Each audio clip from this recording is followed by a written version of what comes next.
The members of Mount Zion Baptist Church kept the secret too. They understood that what had happened was sacred, private, something that would be cheapened by public exposure. For years, they told no one outside their congregation about the night Elvis Presley had shown up at their church and sang gospel music for 2 hours while working through his grief. But here's the tragic part. Whatever healing Elvis found that night didn't last. The pills kept flowing. The bad decisions kept accumulating. The slow decline continued. 3 years later, in August 1977, Elvis Presley was found dead in his bathroom at Graceland. He was 42 years old.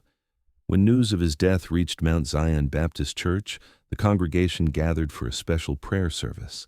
They prayed for Elvis's soul and for his daughter Lisa Marie. They prayed for everyone who'd loved him and lost him. And they sang the gospel songs Elvis had sung that January night in 1974, remembering the broken man who'd stumbled into their church seeking something he couldn't name but desperately needed.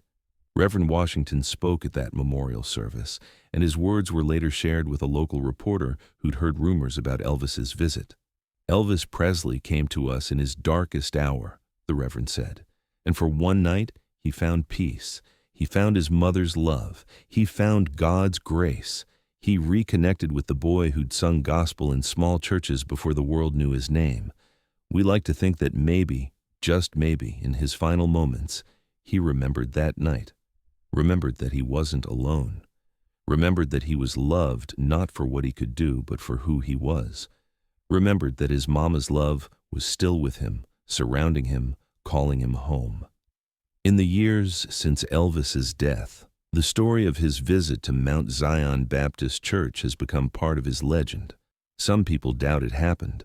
Others see it as proof that Elvis was searching for something deeper than fame and success, searching for the spiritual foundation that had shaped his earliest musical experiences. But for the 40 people who were there that night, it was simply real. A moment when a suffering man found temporary solace in the music and community and faith that had shaped his early life before the world had discovered him and changed everything. Sister Margaret, the pianist who accompanied Elvis that night, lived until 2003. Before she died, she gave one interview about that evening. "People ask me if Elvis found what he was looking for that night," she said, "and I tell them yes and no. He found a moment of peace. He found a connection to his mother and his faith. He found people who loved him without wanting anything from him. But he was fighting demons bigger than one night of gospel music could fix." Sometimes grace gives us a moment of light in the darkness, but we still have to walk through that darkness afterward. Elvis had that moment of light, but the darkness was waiting for him outside those church doors. The Mount Zion Baptist Church still stands on that Memphis street, though the congregation is much smaller now. Inside, there's a small plaque that reads, "In memory of all the broken souls who found shelter here." It doesn't mention Elvis by name, but everyone who knows the story understands what it means. The real question isn't whether Elvis found peace that night. Clearly, he did, at least temporarily. The real question is why that peace couldn't last, why the healing he experienced in that small church couldn't save him from the path he was on. Maybe the answer is that some wounds are too deep to heal in a single night, no matter how profound the experience. Maybe the answer is that faith and community and love can give us strength, but they can't make our choices for us. Or maybe the answer is simpler and more tragic. Elvis Presley had one night of grace in a small church in Memphis, but one night of grace isn't enough when you're fighting a battle that's been raging for years. One moment of clarity isn't enough when you're lost in a fog that closes back in as soon as you try to move forward. One experience of love isn't enough when you've spent years believing you're not worthy of being loved. The gospel song that broke Elvis also reminded him briefly of who he could still be. But broken things don't always heal, even when they're touched by grace. Sometimes they stay broken, and all we can do is remember that for one night, in a small church full of people who cared, the breaking was beautiful and sacred and real. Elvis Presley died too young, too broken, too lost. But for one night in January 1974, he came home. And maybe that's enough. Maybe one moment of true connection, one night of honest tears and gospel music and his mother's love surrounding him, maybe that's something worth remembering. Maybe that's the real legacy of the gospel song that broke Elvis. Elvis Presley's black Cadillac pulled up to the Mount Zion Baptist Church on the outskirts of Memphis at 11:43 p.m. on a cold January night in 1974. The small wooden building sat alone on a dark street, its windows glowing with warm light and gospel music drifting into the winter air. Inside, 40 members of the congregation were in the middle of their weekly Wednesday night prayer service, unaware that in minutes their lives would intersect with the king of rock and roll in a way that would haunt them forever. Elvis sat in the driver's seat for several minutes, hands gripping the steering wheel, staring at the church like it was both sanctuary and judgment. He was 39 years old, overweight, struggling with prescription medications, trapped in a loveless marriage, and drowning in a spiritual crisis so profound he could barely remember who he'd been before fame consumed everything. For weeks he'd been driving past this church late at night, listening to gospel music floating into darkness, feeling something pull at him that he couldn't name but desperately needed. Tonight, something had finally broken inside him. He'd been at Graceland, unable to sleep, surrounded by people but feeling completely alone. The pills had brought memories instead of peace. Memories of his mother Gladys, who died 16 years earlier in 1958, taking with her the only person who'd ever loved Elvis for who he was rather than what he could do. Memories of singing gospel with her in tiny Pentecostal churches of his childhood, when music had been about praising God instead of selling records. Elvis opened the car door and stepped into the cold January air. He was wearing a simple black shirt and pants, no jewelry, no stage costume. But even dressed down, there was no hiding who he was. When he pushed open the church door, the singing stopped immediately. 40 faces turned to stare at the white man who'd just walked into their Wednesday night prayer service. Reverend James Washington, a 68-year-old man who'd been preaching here for 35 years, had never seen Elvis Presley walk through his church door at midnight. For a long moment, nobody moved. Then Reverend Washington smiled and said, "Brother, you look like you need to be here. Come on in and sit down. We're just getting ready to sing." Elvis felt tears at the simple kindness in those words. Brother. Not Elvis Presley, not the king. Just brother, a fellow human being who needed what this church offered. He nodded and made his way to an empty spot in the back pew. The congregation watched him sit, and then, without drama, they went back to singing. The service continued for another 30 minutes. Through it all, Elvis sat in the back pew with tears streaming down his face. Several members glanced back at him with compassion, but nobody made him feel unwelcome. This was a church that understood suffering and the need for grace. When the service was winding down, Reverend Washington looked directly at Elvis. "Brother, I can see you're carrying something heavy tonight. This church believes in the healing power of music and prayer. If you feel moved to share what's on your heart, we're here to listen." Elvis looked up, surprised. The Reverend wasn't asking him to perform. He was offering something Elvis hadn't experienced in years, the chance to be vulnerable, to be real, to use his voice for something other than entertainment. Elvis stood slowly, legs shaking. He walked to the front, past the 40 faces watching him with compassion. When he reached the altar, he turned to face them and couldn't speak. The weight of everything he'd been carrying pressed down so hard he could barely breathe. Finally, in a voice rough with emotion, he said, "I haven't been in a church like this since my mama died. She used to take me to services when I was a boy, and we'd sing gospel together.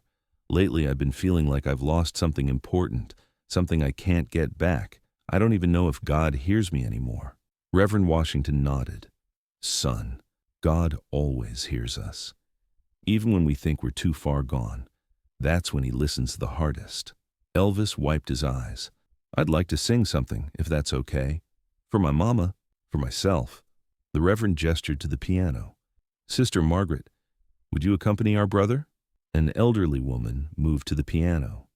Elvis took a deep breath and began to sing a gospel song about redemption, about finding your way back home when you've been lost too long. His voice, damaged by years of pills, still carried power that filled every corner of that small church. But something happened as he sang. Halfway through the second verse, Elvis's voice broke completely. He stopped singing and started sobbing, deep, wrenching cries that come from pain too profound for words. The congregation didn't rush to comfort him. They understood that sometimes crying is the most honest prayer. They began humming the melody softly, creating a sacred space where he could finally let go. Elvis fell to his knees at the altar, his whole body shaking. "Mama," he whispered, then louder. "Mama, I'm so sorry. I'm so sorry for what I've become. You told me to stay close to God, and I didn't listen. I miss you so much, and I don't know how to find my way back." What happened next would be debated for years. Some said it was grief and medications. Others believed it was something spiritual that couldn't be explained. Elvis himself would later tell close friends that in that moment, kneeling at the altar, he felt his mother's presence so strongly it was like she was standing right beside him. Elvis stayed on his knees for nearly 10 minutes, crying and praying and talking to his mother like she could hear him. The congregation stayed with him, creating a protective circle of love around this broken man who'd wandered into their church seeking something he couldn't name. When Elvis finally stood up, his face was swollen from crying, but something had shifted in his eyes. There was a clarity that hadn't been there before. He looked at Reverend Washington. "Can I sing another one? I need to sing another one." For the next 2 hours, Elvis Presley stood at that altar and sang gospel music, not performing, not entertaining, but singing from a place so deep and honest that everyone felt they were witnessing something sacred.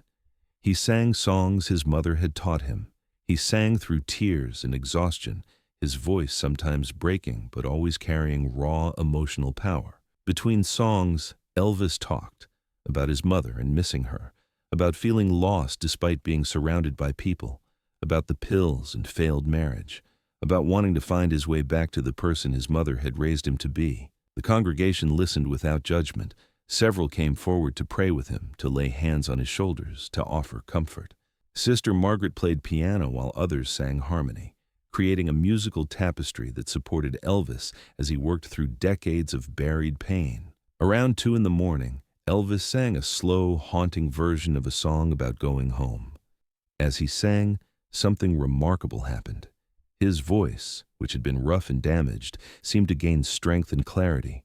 For those few minutes, everyone heard echoes of the young Elvis who'd revolutionized music, but with a depth that could only come from surviving great suffering. When the song ended, Elvis looked around with wonder. "I can feel her," he said quietly. "I can feel my mama here. She's telling me it's not too late. She's telling me I can still find my way back." These were different tears now, not despair, but hope. Reverend Washington put a gentle hand on his shoulder. "Son, your mama's love for you didn't end when she died. That kind of love is eternal, and God's love is even bigger. You're not too far gone. You just needed to remember where home is." Elvis nodded, unable to speak. The Reverend continued, "You've been given an extraordinary gift, the ability to touch people's hearts with your voice. But somewhere along the way, you forgot that gift came from God and it's meant to serve something bigger than yourself. Tonight, you remembered. Tonight, you came home." As exhaustion caught up with everyone, the service wound down. Elvis had sung until his voice was almost gone, had cried until he had no tears left. But the silence felt full now, pregnant with possibility. Before leaving, Elvis gathered the congregation. "I don't know how to thank you. You gave me something tonight I didn't know I needed. You reminded me who I used to be and who I might still become." Sister Margaret spoke up. "Mr. Presley, you didn't come here by accident. God brought you here because you needed to be reminded that you're loved, not for what you can do, but for who you are. Your mama knew that. Now you need to know it too." Elvis tried to give the church money, but Reverend Washington gently pushed it back. "Son, you don't owe us anything. What happened here tonight can't be bought. It was a gift from God. The only payment we ask is that you remember this night when the darkness comes back." Elvis left the church at 4:30 in the morning. The congregation watched him drive away, feeling like they'd witnessed something important, something that would echo through time. Elvis never spoke publicly about that night at Mount Zion Baptist Church. He told a few close friends that he'd had a profound spiritual experience, that he'd felt his mother's presence, that he'd been reminded of who he really was underneath all the fame and dysfunction. But he never gave details, never turned it into a story for the press, never used it to rehabilitate his public image.